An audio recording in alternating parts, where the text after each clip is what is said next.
吃苦. 吃 means eat, and 苦 means bitterness. Growing up as a Chinese kid, I often hear this word from the elderly.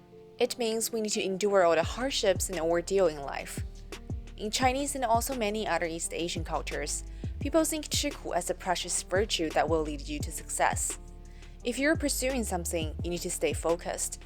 You need to work hard and prepare for the necessary sacrifice.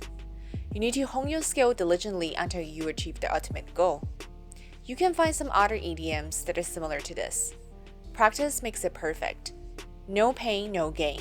And nothing good is ever easy. We can see the 吃苦 spirit in many Kung Fu-themed films, when the protagonist gives his blood, sweat, and tears to finally beat his opponents, earning the title of Kung Fu Master. Even in X-rated Hong Kong movies like Lover of the Last Empress, the Empress Cixi practiced her sexual skills relentlessly just to please the emperor.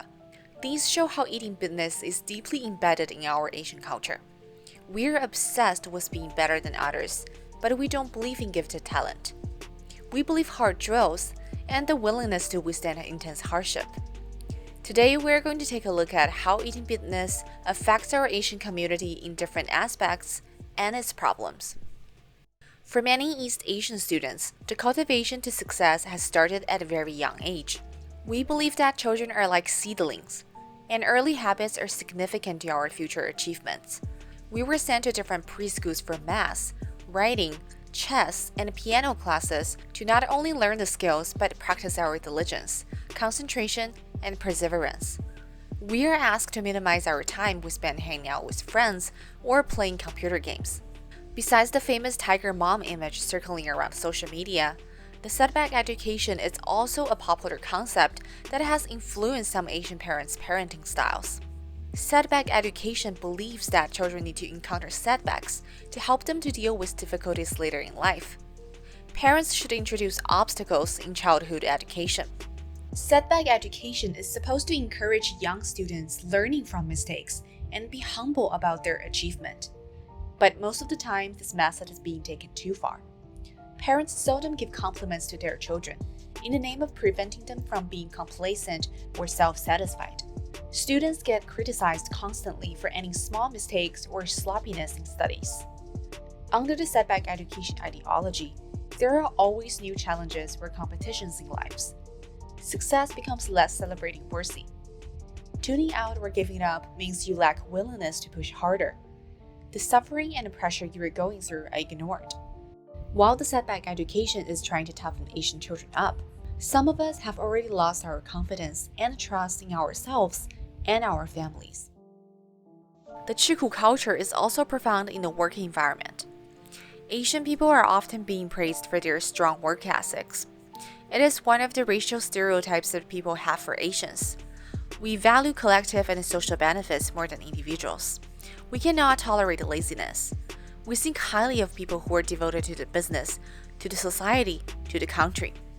I remember when I was growing up, there was a story in a book about a teacher who's extremely sick but still comes to the classroom to teach her students.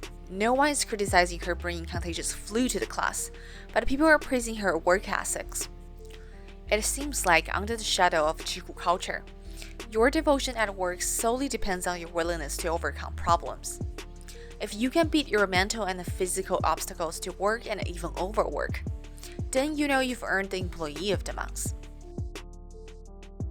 The silent consent creates the 996 culture among Chinese media companies, working from 9 a.m. to 9 p.m., 6 days a week.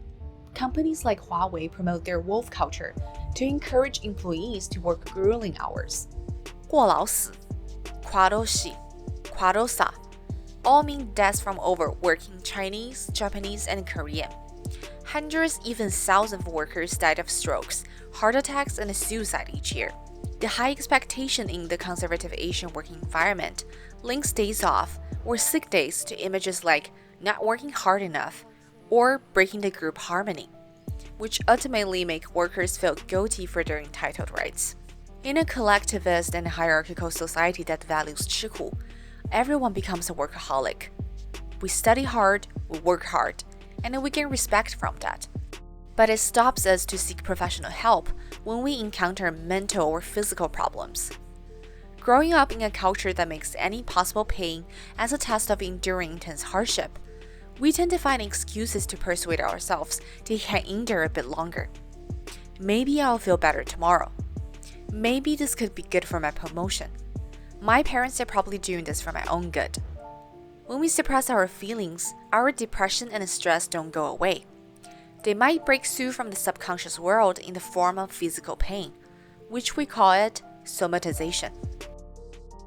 Compared to Western depression patients, we tend to ignore psychological symptoms like depressed mood or irritability until they start to affect our physical health. The Chiku culture also creates a less sympathetic environment for Asians, because the core value of Chiku is to bear all kinds of hardship that life throws at you. We accept all forms of ordeal, exploitation, injustice, and racism. It's easy for us to become complicit with the oppressive system, and we blame those individuals who aren't following the rules weak, stupid, and lazy. The model minority myth is one example. As immigrants, Asians are often praised for their Chiku spirit. Back in the 19th century, Chinese laborers were popular in the US. Chinese laborers were willing to work grueling hours with lower wages.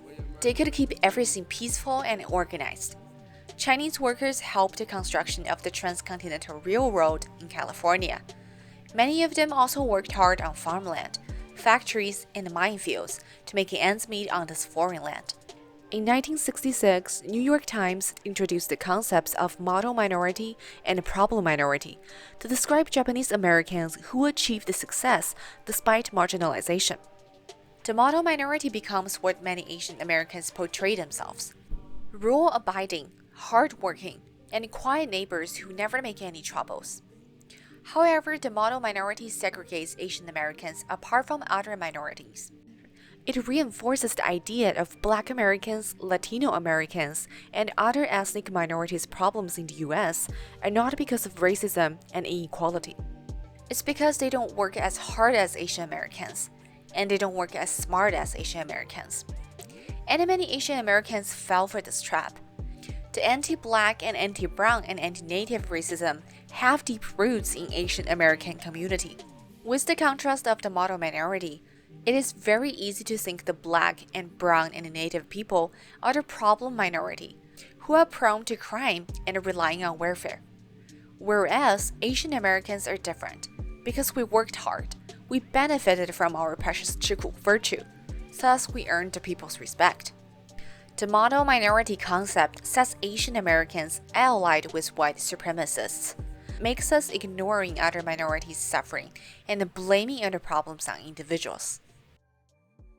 Can we benefit from the eating bitterness spirit? Yes, absolutely. Practices and a strong willingness indeed help people to achieve their goals. But the truth is, not every bitterness comes with a lesson. We cannot force ourselves to keep fighting the positive sides of every struggle, because sometimes not every struggle comes with a silver lining. We cannot always accept the glorification of hardship from governments or society. In fact, rejecting how media companies brand them as the frontline soldiers, some Chinese developers created 996.icu campaign on GitHub to fight against the 996 work system. We need to accept that sometimes hardships cannot train all of us to become better human beings. We're just normal people that have our own limits. It is our responsibility to create an environment to support people to say no and ask for help.